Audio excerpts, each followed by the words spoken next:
आत्मा के उन्नति के लिए अथवा विकास के लिए पुण्य का संचय अपेक्षित है और पतन के लिए पापमय परिणाम ही कारण पड़ते हैं। अब विकास करना तो चाहता है प्रत्येक संसारी प्राणी, शांति प्राप्त करना चाहता है। और कल परसों भी बात हमने कही थी कि शारीरिक शांति अलग है, मानसिक अलग है, किंतु ये दोनों जो सुख हैं, शांति है, पर सापेक्ष है। और आत्मिक शांति पर निरपेक्ष है। उसमें इंद्रियजन्य जो भी सुख उत्पन्न होता है उससे वह ऊपर उठा हुआ होता है। इंद्रियातीत जो सुख है वह अविनश्वर है, स्वाधीन है, उसमें पराधीनता का अनुभव नहीं होता। और वहाँ तक पहुँचने के लिए, अपने आप को पहुँचाने के लिए पुण्य का संचय बहुत बड़ा काम करता है। मोक्ष मार्ग में पुण्य सहयोग प्रदान करता है, किंतु ये ध्यान रखें पुण्य का जो फल है वह मोक्ष मार्ग में बाधक सिद्ध होता है। पुण्य साधक है, किंतु पुण्य का जो फल है वह बाधक है। और संसारी प्राणी की बड़ी विचित्र दशा है। एक श्लोक आपके सामने रख करके विषय को आगे बढ़ा दूं कि पुण्यस्य फलमिच्छन्ति, पुण्यस्य फलमिच्छन्ति पुण्यम नेच्छन्ति मानवा, और फलम नेच्छन्ति पापस्य पापम कुर्वन्ति यत्नतः कहा। संसारी प्राणी पुण्य का फल चाहता है, पुण्य करना नहीं चाहता। और पाप के फल से बचना चाहता है, किंतु पाप कार्य छोड़ना नहीं चाहता। विडंबना है। पुण्य मोक्ष मार्ग में बहुत उपयोगी है। कई लोगों की धारणा ये है कि मोक्ष मार्ग में जिस प्रकार पाप कर्म ही है उसी प्रकार मोक्ष मार्ग में पुण्य भी है, इस प्रकार कथन करते हैं। किसी विवक्षा से कथन कर लो तो कोई बाधा नहीं। कुंद स्वामी ने पुण्य को हे माना है, किंतु विवक्षा वहाँ पर ये है, श्रवण को लेकर के उन्होंने वर्णन किया है। श्रवण के दृष्टि में पुण्य और पाप दोनों समान हैं, क्योंकि पुण्य और पाप से जब ऊपर उठेगा तभी वह मोह का क्षय कर पाएगा। इसलिए शुभोपयोगात्मक चर्या अलग है और शुद्धोपयोगात्मक जो चर्या है वह भिन्न मानी जाती है। किंतु श्रवण को छोड़ करके जो सामान्य वृत्ति अथवा अविरति है उनके लिए ये पुण्य का संचय करना ये वरदान सिद्ध होता है। किंतु पुण्य का संचय करने के उपरांत जो फल सामने दिखाई पड़ता है उसके प्रति उपेक्षा की दृष्टि होनी चाहिए। सापेक्ष जो पुण्य का संचय करता है उससे पुण्य का संचय हो तो सकता है, किंतु उसकी क्वालिटी, पुण्य की भी क्वालिटी होती है क्या हमारा? हाँ, बिल्कुल होती है। ग्रेड है उसके भी। हाँ, ये तो समस्या है, उसमें भी ग्रेड है। सिद्धांत की दृष्टि से सोचते हैं तो यह सामने विषय आता है कि वह पुण्य दो तरह का है। एक पापानुबंधी पुण्य होता है, एक पुण्यानुबंधी पुण्य होता है। महाराज ये क्या है पापानुबंधी और पुण्यानुबंधी, इसको स्पष्ट करना है। पंचेंद्रिय के विषयों की आकांक्षा के साथ यदि वह पुण्य का संचय करता है तो उसके साथ पाप जुड़ा हुआ है, क्योंकि विषयों की आकांक्षा संसार के लिए कारण है। संसार के लिए कारण है क्योंकि विषयजन्य जो सुख है वह पाप का बीज कहा है। तो आप पाप का बीज बोना चाहो क्या? नहीं चाहते महाराज, किंतु और की जो फूक है वो क्यों, उसको कम करिए ना। आकांक्षा ठीक नहीं, निदान इसी को बोलते हैं। विषयों की आकांक्षा का नाम निदान कहा है। उस निदान के साथ जो कुछ भी पुण्य संचित हो रहा है वह पतन के लिए कारण है, क्योंकि भोगों की आकांक्षा के साथ भी धर्म का आलम्बन लेता है संसारी प्राणी। इसी को तो समझना है। धम्मम भोग निमित्तम ये ठीक नहीं, कम्मख्य निमित्तम, कर्म के क्षय के निमित्त को लेकर के यदि धर्म की उपासना करते हैं और उसके माध्यम से जो पुण्य संचित होता है वह साथ से पुण्य माना जाता है। और उस पुण्य के माध्यम से ऐसे बड़े बड़े पद मिलते हैं।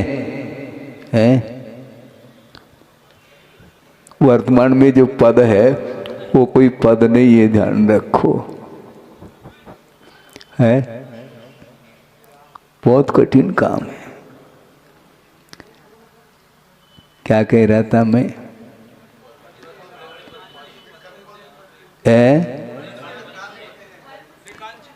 हाँ,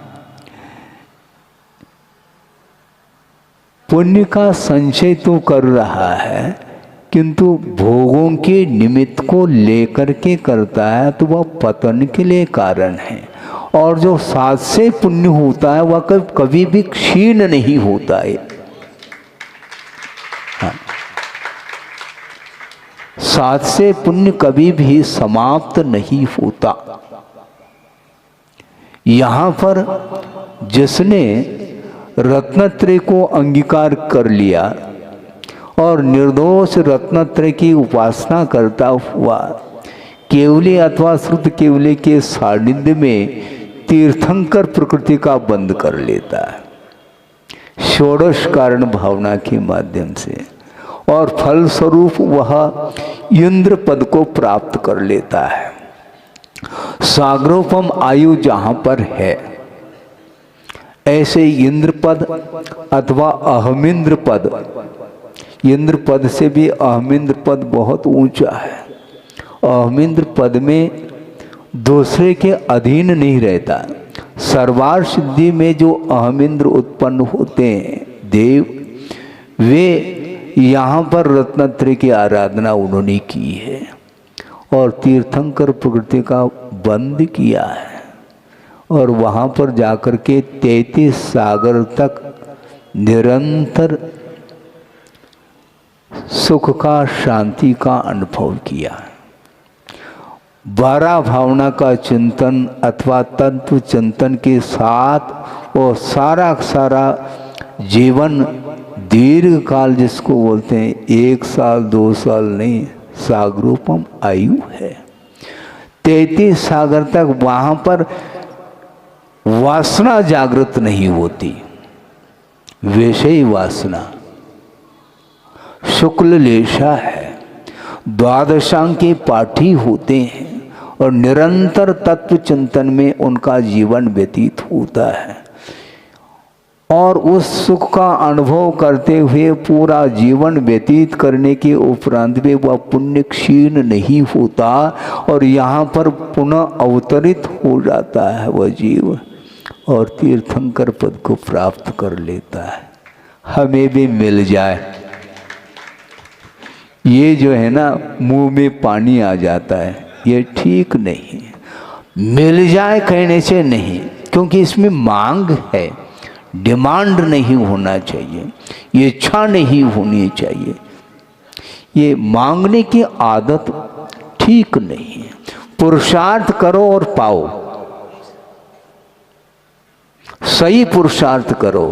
समीचीन पुरुषार्थ करोगे तो साथ से पुण्य का संचय होगा और वह दीर्घ काल तक उसका उपभोग करता हुआ भी वह सम्यक दृष्टि यहाँ पर आ जाता है तो तीर्थंकर पद है, चक्रवर्ती पद है, आदि आदि विशिष्ट पद को प्राप्त करता है। इसलिए मंद कषाय के माध्यम से पुण्य का संचय होता है, न कि वांछा के द्वारा। इच्छा से पुण्य का संचय नहीं, यदि होता भी है तो वह निरतिशय पुण्य माना जाता है, वह पापान बंदी पुण्य माना जाता है। उस पुण्य की कोई वैल्यू नहीं, क्योंकि वह कालांतर में पतन के लिए कारण है। क्योंकि पापान बंदी पुण्य जब उदित होता है तो उसका उपभोग कर लेता है, उस पुण्य के फल का उपभोग करने से वह कालांतर में पतन के लिए अथवा दुर्गति के लिए कारण सिद्ध होता है। इसलिए कभी भी विषयों की आकांक्षा को लेकर के धर्म की उपासना नहीं करनी चाहिए। और किसी खास व्यक्ति को लेकर के मैं नहीं कह रहा हूं, किंतु ये आम बात है। अतीत अनंत काल व्यतीत हुआ है प्रत्येक संसारी प्राणी का, उसमें मैं भी शामिल हूं, ये ध्यान रखो, टेंशन मत पालो। मैं जो कह रहा हूं वो केवल आपको फोकस बना करके कह रहा हूं, ऐसा नहीं। यावन मात्र जितने भी जीव हैं, अनंत जीव, उनका इतिहास समान है। क्योंकि ये रिकॉर्ड बता रहा है। और वर्तमान में जो हम इस धरती पर गुजर रहे हैं, परिभ्रमण कर रहे हैं, इसी का यहाँ पर यह दर्पण है। इतिहास इस दर्पण में दिखाई पड़ता है। क्या करें महाराज, करना कुछ नहीं है, जो किया है उस प्रकार न करो। संक्षेप में इतना ही कहा जा सकता है, अतीत में जो कार्य किया है, जो कृत्य किया है, उसकी पुनरावृत्ति ठीक नहीं, रिपीटेशन ठीक नहीं, क्योंकि यह पतन के लिए कारण है। इसको कम से कम आगम को खोल करके पढ़ो तो सही। हाँ, इसलिए पुण्य मोक्ष मार्ग में सहायक है, साधक है, किंतु पुण्य का जो फल है वह बाधक है। पुण्य संचय करना नहीं चाहता, फल चाहता है। पुण्यस्य फलम इच्छन्ति, पुण्यम न इच्छन्ति मानवा। पुण्य करना नहीं चाहता। महाराज पुण्य कैसे करें, पुण्य का स्वरूप क्या है, पढ़ो। पूज्यपाद स्वामी ने पुण्य के प्रसंग में विषय दिया है, उसका स्वरूप निर्धारित किया है। वो ये है, पुण्य बोलते किसको, पुनाति आत्मानं पवित्रीक्रियते येन आत्मा तत्पुण्यम। जो आत्मा को पवित्र बनाए अथवा जिन परिणामों के माध्यम से आत्मा पवित्रता का अनुभव करे, उसका नाम पुण्य है।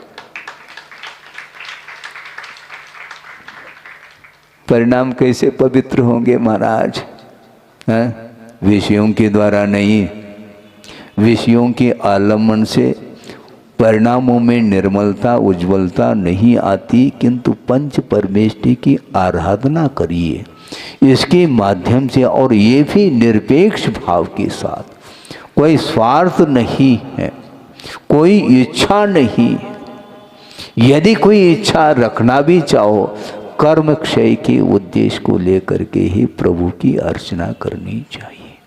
भगवान के सामने जाकर के हाथ जोड़ते हो, भगवान के सामने जाकर के हाथ जोड़ने की क्या आवश्यकता है। बल्कि गुरुदेव ने एक बहुत अच्छी बात कही थी, स्मरण में आ रहा है। कोई भी कार्य को संपादित करने के लिए कारण की बड़ी आवश्यकता होती है। कारण महत्वपूर्ण है। किंतु गुरुदेव ने ये कहा कारण तो महत्वपूर्ण है अपनी जगह, ठीक है, कोई बाधा नहीं, किंतु कारण से भी महत्वपूर्ण संप्रदान अर्थात प्रयोजन है। छठ कारक पढ़ा है आपने, कर्ता, कर्म, करण, संप्रदान, अपादान, संबंध और अधिकरण, ये सारे कारक माने जाते हैं। तो इसमें साधक तमह करणम कहा, जो कार्य को संपादित करने के लिए साधकतम होता है उसका नाम कर्ण अर्थात कारण हुआ करता है, किंतु उससे भी महत्वपूर्ण संप्रदान अर्थात प्रयोजन है। भगवान की आराधना करना बिल्कुल ठीक है, परमार्थभूत देव गुरु शास्त्र की आराधना करें, किंतु किमर्थम, आराधना क्यों करें, यह महत्वपूर्ण है। यहीं पर गाड़ी रुक जाती है। हम आराधना तो करते हैं प्रभु की, किंतु किस लिए करते हैं यह महत्वपूर्ण है। ये आदर्श हैं पंच परमेष्ठी, किंतु उद्देश्य भी आदर्शपूर्ण होना चाहिए, तब कहीं जाकर के कार्य संपादित होता, अथवा अन्यथा अभी तक इस धरती पर हम परिभ्रमण क्यों कर रहे हैं। भगवान की क्या आराधना नहीं की है क्या, अनंत बार की होगी, इसमें कोई संदेह नहीं है, किंतु प्रभु की आराधना करते हुए भी विकास नहीं हुआ, क्योंकि परिणामों में कलुषता है, परिणामों में आसक्ति है, लोभ है, लालच है, उसके कारण विकास नहीं होता। परिणामों को निर्मल बनाना खेल थोड़ी है। सामने आकर्षक वस्तु दिखाई पड़े और उसको ग्रहण करने का भाव न रखे, बहुत कठिन है, बहुत कठिन है। ये ग्रहण भाव ही हमारे लिए अभिशाप सिद्ध होता है। प्रतिकार और ग्रहण ये दो ऐसे परिणाम हैं जो पतन के लिए कारण है। ग्रहण का अर्थात विषयों की अपेक्षा से कहा जा रहा है, ऐसा नहीं कि रत्नत्रय को ग्रहण करना अभिशाप सिद्ध होगा। नहीं तो आपने महाराज ग्रहण कहा तो ग्रहण हम क्यों करें रत्नत्रय को, वो नहीं। पंचेंद्र के जो विषय हैं वो अहितकारी हैं, वो हे हैं, वो पतन के लिए कारण है। इस प्रकार विचार करके उसको छोड़ने का पुरुषार्थ करो। विषयों का ग्रहण ठीक नहीं और प्रतिकार का भाव भी ठीक नहीं। हमारे लिए जो अनिष्ट है उसका बहुत जल्दी हम प्रतिकार करते, और इष्ट है तो उसका ग्रहण होता है। जो इष्ट है उसका ग्रहण, जो अनिष्ट है उसका प्रतिकार। यही आर ध्यान है, आचार्य कहते हैं। धर्म ध्यान करना आसान नहीं है। धर्म ध्यान का स्वरूप तो समझो। धर्म ध्यान का अर्थ धर्म में, धर्मे ध्यानम इति धर्म ध्यानम। जो धर्म में दृष्टि है, ध्यान है, उसका नाम धर्म ध्यान है। उपयोग आपका अन्यत्र है। आप सामने बैठे हैं, मैं देख रहा हूँ, आपका मुख मेरी ओर है, मेरा आपकी ओर है, किंतु आपका मन किस ओर है? बैठे तो आप सामने हो, किंतु आपकी दृष्टि, आपका उपयोग, आपका मन किस ओर जा रहा है? बैठे बैठे सुन भी रहे हैं, किंतु मन में विकल्प आ सकता है। दुकान संबंधी, मकान संबंधी, परिवार संबंधी, जमीन जायदाद संबंधी, ये सारे क्योंकि ये विचार इसलिए आते हैं, ये अनायास आते हैं, क्योंकि जिसका संबंध हमने जोड़ रखा है। जिन जिन वस्तुओं से हमारा संबंध जुड़ा हुआ है उसको आप भुला नहीं सकोगे। स्वप्न में भी ये ध्यान रखो, क्योंकि संबंध बनाए रखते हैं आप, और हमारे लिए कोई संबंध ही नहीं। तो उधर उपयोग जाने का कोई प्रश्न नहीं। लेकिन इसके उपरांत भी आचार्य कहते हैं सावधान रहो, किसको श्रवण के लिए कहा जा रहा है। श्रवण तो बने हो, किंतु अपने परिणामों को हमेशा संभालते रहो, क्योंकि अतीत का जो संस्कार है, जो मोहजन्य जो संस्कार है, वो हमेशा परेशानी में डाल सकते हैं। त्यक्त वस्तु के प्रति ग्रहण का भाव जागृत हो सकता है, इसलिए उस नो कर्म से आंख मीच करके बैठे रहो। दृष्टि नासा पे धरे, इधर उधर देखो नहीं। बहुत देख लिया अनंत काल से, और क्या देख रहे हो? उसी को क्या देखना है उसको है? आत्मा तो दिखाई देती नहीं। देखने में आने वाली वस्तु केवल शरीर है और पंचेंद्रिय के विषय है, इसके अलावा क्या देखने में आ रहा है? इसलिए आर्ध्यान रौद्र ध्यान से बचने के लिए ये अवसर मिला है। ऐसे भी संसार में जीव हैं जो सोच ही नहीं सकते, विचार करने की क्षमता ही उसके अंदर नहीं है, जो असंगी है। और आप लोग संगी है, आपके पास मन है, माइंड है, उसका उपयोग करो। विचार विमर्श करने की क्षमता संगी पंचेंद्रिय में है। अहित किससे होता है, हित किससे होता है, क्या करने योग्य है, क्या नहीं करने योग्य है, क्या उचित है, क्या अनुचित है, सारा परिज्ञान संगी पंचेंद्रिय को ही हो सकता है और होता है। और अनंत बार मन मिलने के उपरांत भी मनोजन्य मतिज्ञान का उपयोग उसने नहीं किया, इसी को बोलते हैं प्रज्ञापराध है।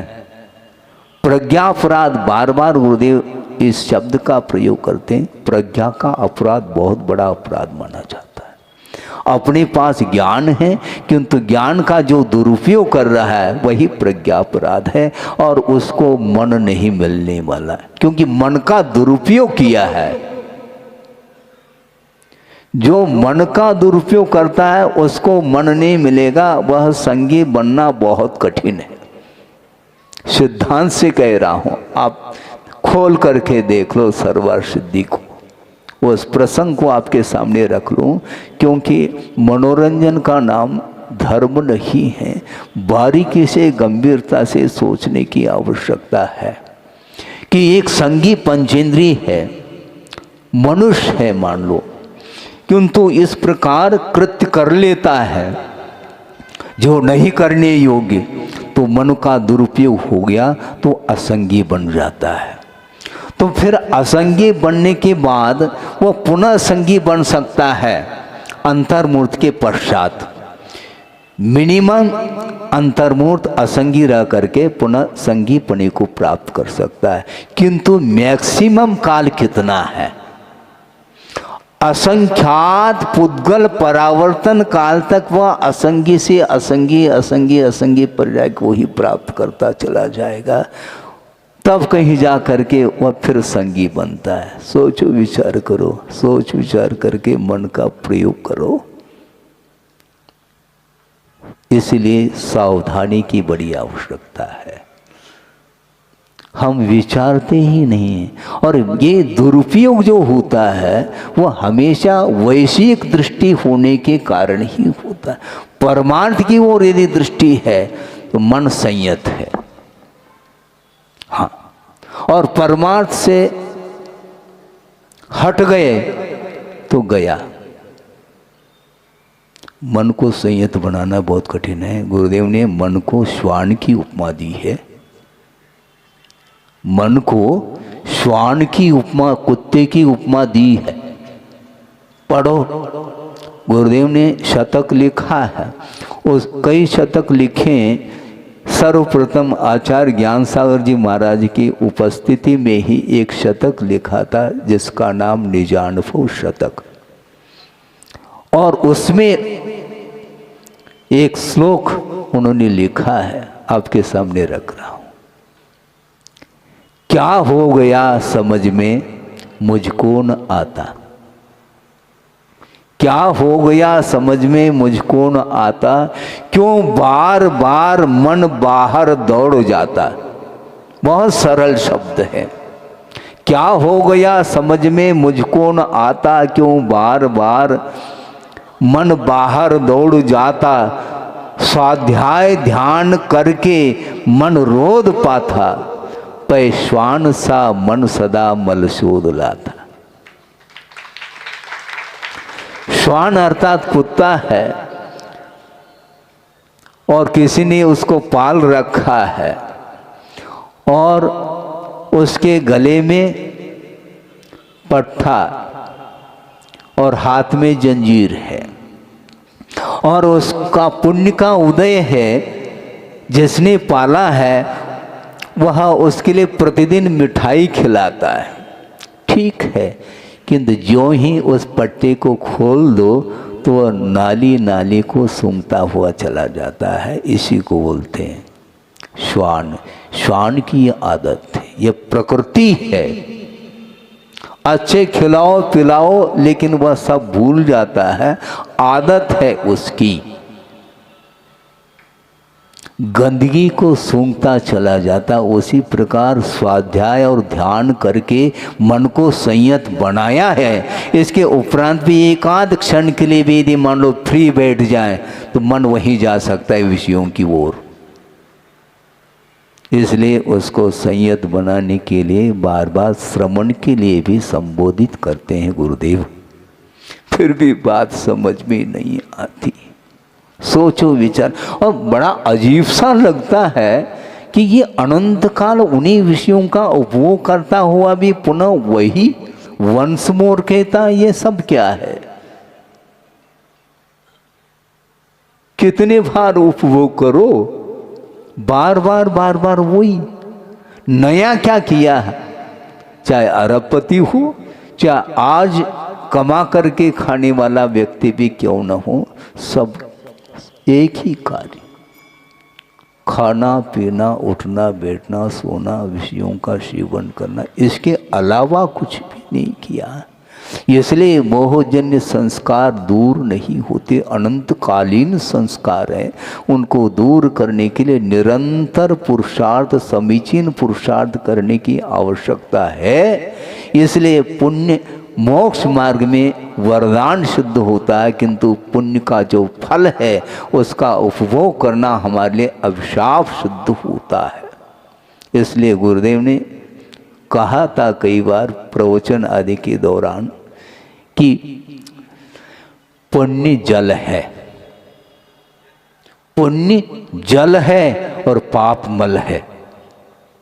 पाप को धोना चाहो तो पुण्य रूपी जल का उपयोग करो।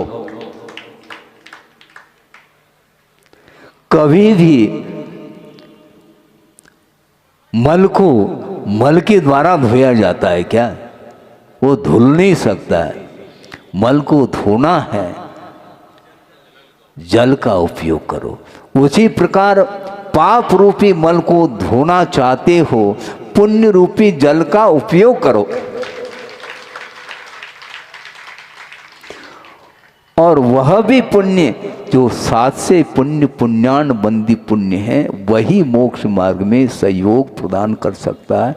केवल थोड़ी सी मंद कषाय करके पुण्य का जो अर्जन करता है, विषयों की इच्छा के साथ कर रहा है, इसलिए वह पुण्य साथ नहीं जाता, बहुत जल्दी क्षीण हो जाता है। जितने भी नारायण प्रतनारायण आदि होते हैं, ये जो पद उन्हें मिला है, ये निदान के द्वारा मिला है, भोगों की आकांक्षा का प्रतिफल के रूप में ये मिला है। और इसका उपयोग करके निश्चित रूप से अधोगति का वह पात्र बनता है।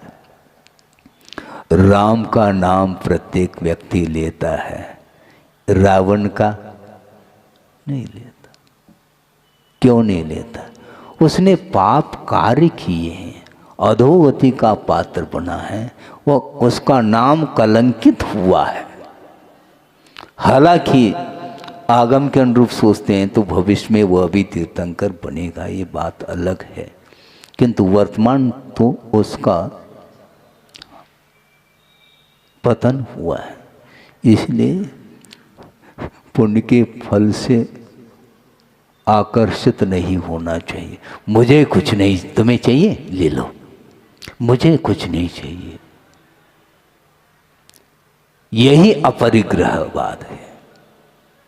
परिग्रह को तो पूर्ण नहीं छोड़ सकते, कोई बाधा नहीं, किंतु परसेंटेज में कम तो करो। जो और के जो भूख है वो ठीक नहीं है। आत्मा का विकास ऐसे थोड़ी होता। आत्मिक सुख को प्राप्त करने के लिए विषयजन्य सुख को छोड़ना पड़ेगा, उसके प्रति उपेक्षा का भाव होना चाहिए, कोई अपेक्षा नहीं है। लेकिन ये वर्तमान में बहुत कठिन हो चुका है, क्योंकि पाश्चात्य संस्कृति का ऐसा प्रभाव है। समय होने को है, आप बिल्कुल शांति के साथ सुन रहे हैं ना?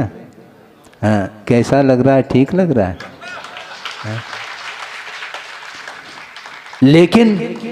लेकिन इसलिए कह रहा हूँ, ये जो आपके परिणाम निर्मल होते चले जा रहे हैं, इस परिसर के बाद वो बने रहें तो अच्छा है।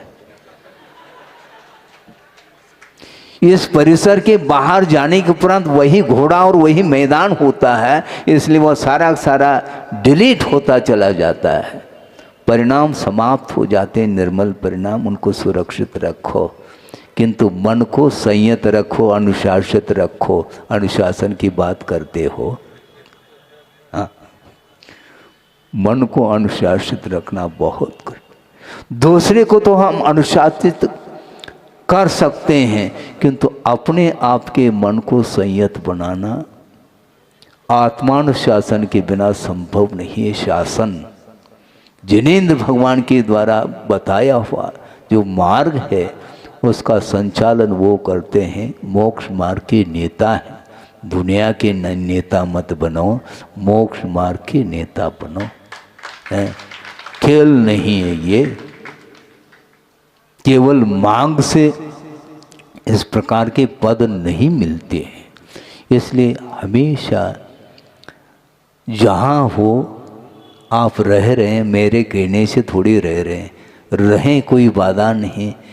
आप यदि अपने जीवन में व्रत अंगीकार कर सको तो ठीक है, नहीं भी कर सको, किंतु जो व्रतों का पालन कर रहे हैं उनकी उपासना करो,